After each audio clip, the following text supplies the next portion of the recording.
नाज़रीन, इमरान खान साहब तो डील नहीं कर रहे। ये जो ख्वाहिश है ना माफ़ी की, ये बहुत पुरानी है, बहुत पुरानी है। एस्टेब्लिशमेंट हमेशा से चाहती है कि सारे उनसे माफ़ी मांगे। जब अभी मेरी आज बात हो रही थी हैदर मजीद से, ये इमरान खान साहब के साथियों में से एक है, ISF के भी रहे, वकला तंजीमों के भी रहे, और ये हसन न्याजी के साथ ये गिरफ्तार हो गए थे और इन्हें फ़ौजी अदालत में रखा गया था। फ़ौजी कस्टडी में फ़ौजी अदालत ने इनको सज़ा दी थी और उसके बाद जेल से रिहा होकर आ गए। उन्होंने मुझे चंद बड़ी अजीब चीज़ें बताई। एक तो उन्होंने बताया जैसे उन पर टॉर्चर किया जाता था, जो मिलिट्री कस्टडी में उनके साथ ज़्यादतियाँ हुई वो उन्होंने मुझे बताई। और फिर उन्होंने मुझे ये बताया कि हमें जब सज़ा सुनाई गई तो हम जेल में थे। अब सज़ा सुनाने का तरीका ये था कि हमें बुलाया जाता था, वहाँ पे वो लोग मौजूद होते थे, मिलिट्री की जो अदालत के लोग हैं वो भी, और साथ में जो जेल का अमला वो भी, और वहाँ पे एक सिपाही खड़ा हुआ था जो सज़ा सुना देता था। यानी जितने भी लोगों को फ़ौजी अदालत ने सज़ा सुनाई है वो सारी की सारी सज़ा सिपाही ने सुनाई है।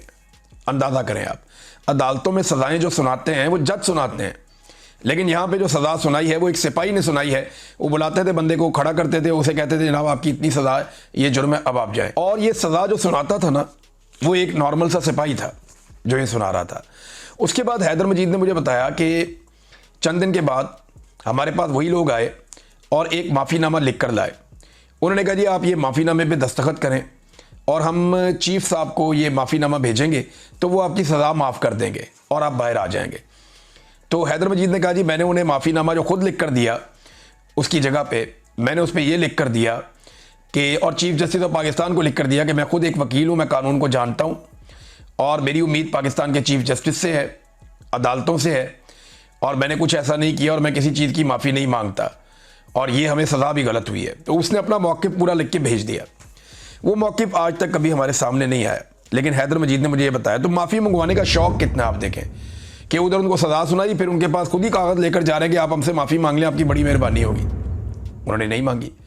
मैं जब ISI की कैद में था, जबरी तौर पर लापता था, तो मुझे उन्होंने कहा इमरान खान कब तक टूट जाएगा। तो मैंने कहा टूटने का मतलब क्या? उन्होंने कहा जी माफ़ी मांगे। उस वक्त भी, आज से 2 साल पहले, अगस्त 2023 में जब इन्होंने इमरान खान को गिरफ्तार किया तो तब भी इन्होंने मुझे यही कहा था कि इमरान खान माफ़ी मांगे। उस वक्त भी यही ख्वाहिश थी माफ़ी मंगवाने की। फिर बहुत सारे टाउट्स को इस्तेमाल किया गया कि जी पाकिस्तान तहरीक इंसाफ के लोग माफ़ी मांगे, इमरान खान माफ़ी मांगे। उसने नहीं मांगी माफ़ी, और अब फाइनली सुहेल बड़ाइच तक मामला आ गया कि माफ़ी मांगे। ऐसा लगता है पूरा निज़ाम मिन्नतें कर रहा है इमरान खान की कि अल्लाह का वास्ता माफ़ी मांग लो। और भाई माफ़ी तो वो तब मांगे जब वो ये बात कबूल करे कि उसने कुछ गलती की है। वो तो ये कहता है कि मैंने गलत किया ही नहीं, मुझे पहले गलत साबित करो फिर मैं माफ़ी मांगू ना। मैं तो गलत हूं ही नहीं, ना मैंने कोई गलत काम करने का हुक्म जारी किया, ना मैंने कोई गलत काम किया, और ये सारा का सारा एक फॉल्स फ्लैग ऑपरेशन है। अब इसमें इमरान खान साहब माफ़ी मांगते नहीं, और दूसरी तरफ जनाब एक बचकाना सी सोच है कि माफ़ी हमने मंगवानी है।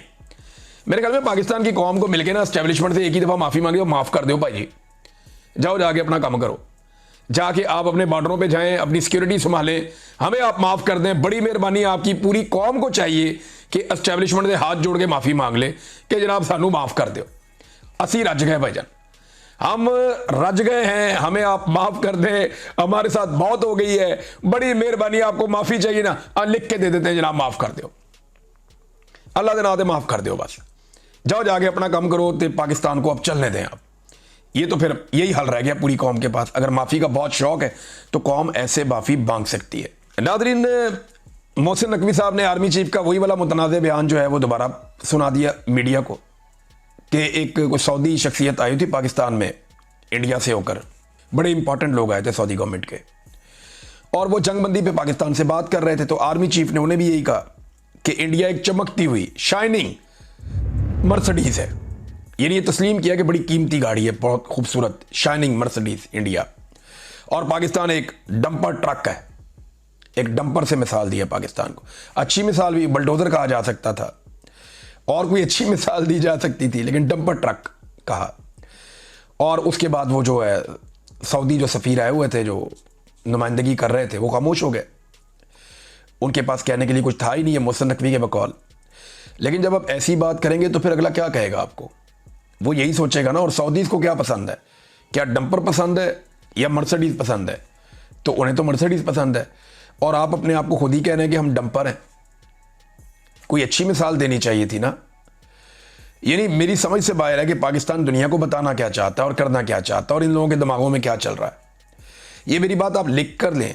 थोड़े अरसे के बाद जो जंगी जनून इस वक्त ये सारे लोग मिलकर फैला रहे हैं ना, ये इससे जान छुड़ा रहे होंगे और ये कौम को कह रहे होंगे नहीं नहीं, हमने इंडिया के साथ दोस्ती करनी है, हमने तिजारत करनी है, हमने ये मामलात करने हैं, कश्मीर को आप भूल जाएं, हम लड़ना नहीं चाहते, हम अच्छे बच्चे बन के रहना चाहते हैं। आप देखिएगा थोड़े अरसे के बाद, अभी इनको मज़े आ रहे हैं किसी और वजह से, जब हालात दूसरी तरफ जाएंगे तो यही लोग दूसरी बातें करते हुए भी आपको सुनाई देंगे।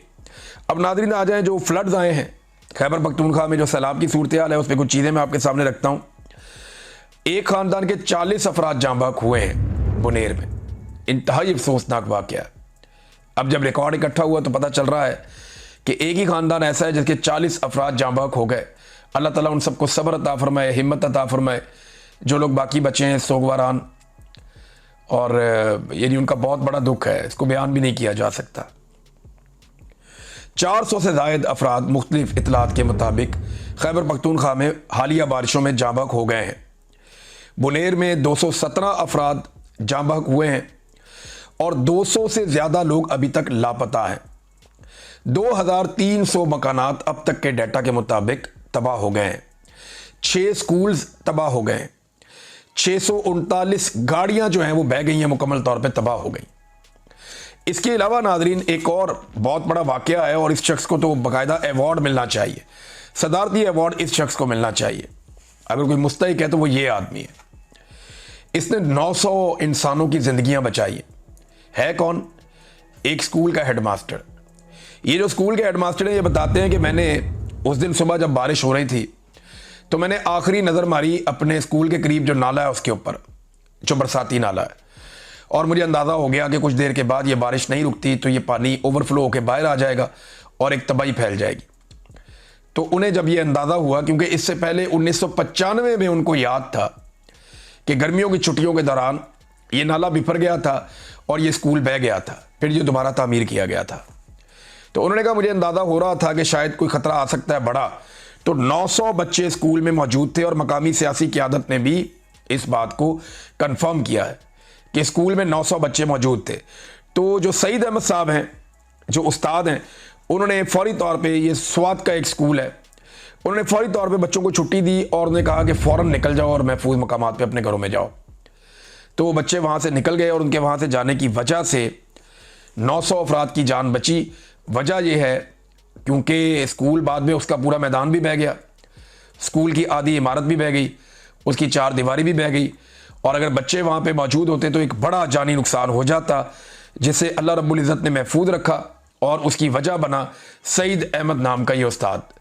तो अल्लाह ताला इन्हें जो है वो इसका अजर अता फरमाए, और साथ ही साथ जो है पाकिस्तान की हुकूमत की रिस्पॉन्सिबिलिटी है सदारती अवार्ड से नवाजा जाए, क्योंकि बहुत बड़े पैमाने पे इंसानों की इन्होंने जान बचाई है। अब तक के लिए इतना ही। अपना ख्याल रखिएगा, अपने इस चैनल का भी। अल्लाह हाफ़िज़।